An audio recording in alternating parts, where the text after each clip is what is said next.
तुमचे हर्षवर्धन सपकाळ मुख्यमंत्र्यांची तुलना औरंगजेबाशी करतात क्रूर प्रशासक म्हणून। औरंगजेब का आपला संत होता का कोणाचा सगळे सोयरा होता का कोणाचा नातेवाईक होता? कोण लागतो औरंग्या? कोण आहे औरंग्या? औरंगा हा महाराष्ट्राला लागलेला कलंक आहे। औरंगजेब हा देशद्रोही होता। औरंगजेबाने धर्मवीर संभाजी महाराजांचा अनन्वित छळ केला, डोळे काढले, जीभ छाटली। एक या काय मुख्यमंत्र्यांनी त्यांची जीभ चाटली का? डोळे काढले का? चामडी सोलली? काय सोललंय? आणि म्हणून हे आमचं सरकार जे आहे, तुम्ही कुणाची तुलना कुणाबरोबर करताय? शिवाजी महाराजांची तुलना औरंगजेबाबरोबर करताय आणि या औरंग्याची तुलना क्रूर म्हणून प्रशासक म्हणून यांच्याशी करताय। काय करताय? तुमचं काय चाललंय? आणि म्हणून तुम्हाला सांगतो नाना तुमचे अध्यक्ष हर्षवर्धन सपकाळ यांनी माफी मागितली पाहिजे, या ठिकाणी माफी मागितली पाहिजे। अन्यथा त्यांनी केलेलं हे कृत्य हे औरंगजेबाचं समर्थन करतायत, एका देशद्रोहाचं समर्थन करतायत, म्हणजे तेही देशद्रोही आहेत। त्यांच्यावर देखील देशद्रोहाचा खटला दाखल करावा का? आम्ही दाखल करावा का? म्हणून हे राज्य शिवाजी महाराजांच्या आदर्शावर चाललेलं आहे।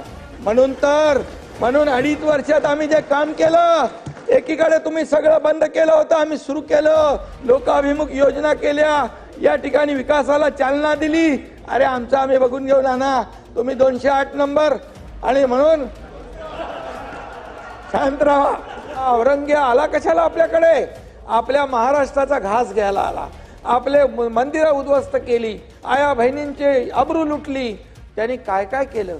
शंभूराजे भेट सापडत नव्हते तेव्हा निष्पाप लोकांचे बळी घेतले, रक्ताचे पाट वाहिले। हा सगळा इतिहास आहे।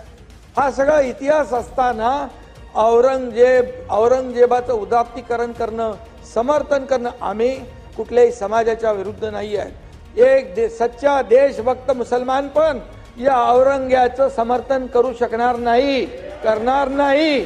खरं म्हणजे अशा प्रकारचं त्याचं कौर्य होतं, अशा प्रकारचं त्याची क्रूरता होती।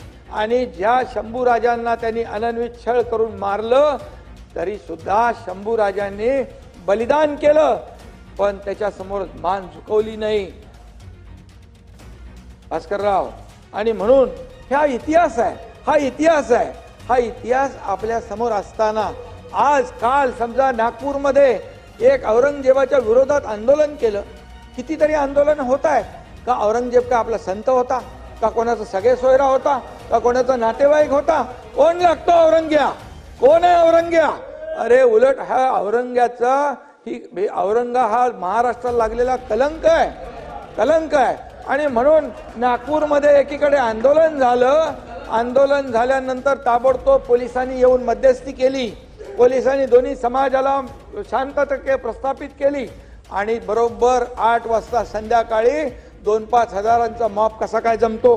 त्या ठिकाणी महाल परिसर, मोमीनपुरा, हंसापुरी, त्या ठिकाणी इतर भागामध्ये येतात लोक, जमतात सगळे लोक। घरात मी व्हिडिओ पाहिले, टीव्हीवर चॅनलवर बातम्या पाहिल्या, त्यांच्या प्रतिक्रिया पाहिल्या, त्या महिलांच्या, त्या लहान मुलांच्या प्रतिक्रिया पाहिल्या। घरामध्ये मोठे मोठे दगड टाकले, त्यामध्ये हॉस्पिटल तोडफोड केली। एक 5 वर्षाचा बच्चू वारता मरता वाचला। त्या ठिकाणी अध्यक्ष महोदय हॉस्पिटलमध्ये असलेल्या देवांचे फोटो जाळून टाकले।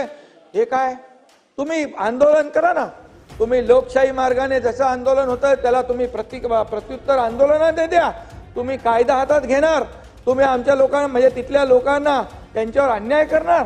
एक विशिष्ट समुदायाला टार्गेट केलं गेलं।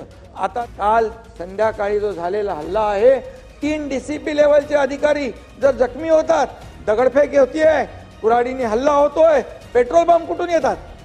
पेट्रोल बंब फेकले जातात, गाड्या जाळल्या जातात, त्या ठिकाणी मोटर बाईक, 4 व्हीलर गाड्या सगळ्या जाळल्या तिकडं।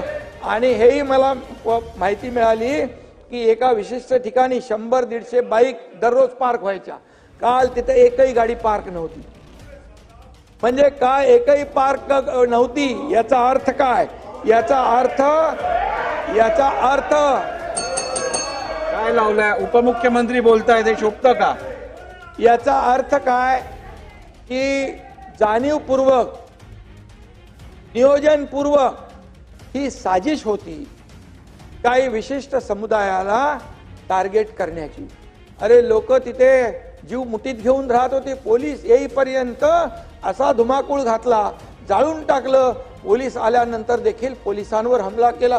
अरे जे पोलीस कायदा सुव्यवस्थेचं रक्षण करताय, स्वतःचा जीव धोक्यात घालून त्यांच्यावर तुम्ही दगडफेक करताय, कुऱ्हाडीने वार करताय, हत्याराने वार करताय, पेट्रोल बम टाकताय. हे कसं काय सण? तलवारीने मारलंय. जयंतराव 40 पोलीस जखमी झाले, 33 पोलीस जखमी झाले, डीसीपी लेवलचे अधिकारी जखमी होत आहेत. याचा अर्थ काय घेणार आपण? कायदा सुव्यवस्था राखण्याची जबाबदारी सरकारची, गृह विभागाची, मुख्यमंत्र्यांची, तशी आपली सगळ्यांची आहे. आणि म्हणून या राज्यामध्ये कायदा सुव्यवस्था राखण्यासाठी तुम्ही सहकार्य करायचं सोडून पोलिसांना तिथं त्यांच्यावर अत्याचार करताय, त्यांच्यावर हल्ले करताय. नाना ऐका, तुमचे काँग्रेसचे अध्यक्ष हर्षवर्धन सपकाळ यांनी तात्काळ माफी मागितली पाहिजे, अन्यथा त्यांच्यावर मुख्यमंत्री महोदयाचा अपमान केला. मुख्यमंत्री महोदयानं औरंगजेबाची उपमा दिली. जो देशद्रोही औरंगजेब, देशद्रोह ज्याने आपल्या राज्यावर चाल करून आला, त्याला माफ केलं जाणार नाही. एक बाहेर गेलाय इथला, तो बाहेर आहे, मग तो बाहेरही फिरणार नाही. आणि म्हणून सांगतो, आपल्याला बोलताना तारतम्य बाळगून बोलायला सांगा. अरे तुम्ही ब्रिटिशांनी आक्रमण केलं, ब्रिटिशांच्या देखील खानाखुणा पुसून टाकल्या.